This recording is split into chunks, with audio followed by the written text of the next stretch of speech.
मित्र हो, मुखत्यारपत्र हा अतिशय महत्त्वाचा दस्तऐवज आहे. त्या संदर्भातली ही कथा. कथेचं नाव आहे मुखत्यारपत्र. एका शेतकऱ्यानं स्वतःची जमीन बागायत करण्यासाठी कर्ज काढायचं ठरवलं.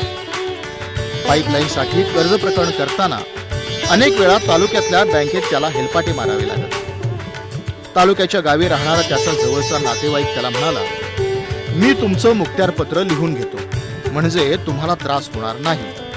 त्याप्रमाणे शेतकऱ्यानं मुखत्यारपत्र लिहून सुद्धा दिलं. मुखत्यारपत्रात नातेवाईकाने जमिनीच्या खरेदी विक्रीचे सुद्धा कलम खुशीने लिहून टाकले होते.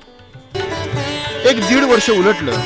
कर्ज तर केव्हाच मंजूर झालं होतं. अचानक एक दिवस शेतकऱ्याला गावातल्या कोणीतरी विचारलं, अरे 2 एकर बागायत जमीन तू का विकलीस? त्यावर आश्चर्यचकित होऊन शेतकरी म्हणाला, मी नाही बा जमीन विकली, मला जमीन विकायचं कारणच काय?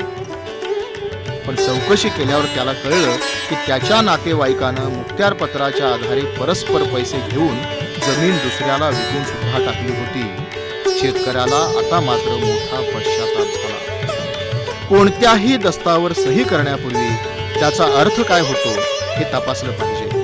विशेषतः मुखत्यारपत्रासारखा दस्तऐवज तिराहित व्यक्तीच्या नावे करताना अतिशय दक्षता घेतलीच पाहिजे.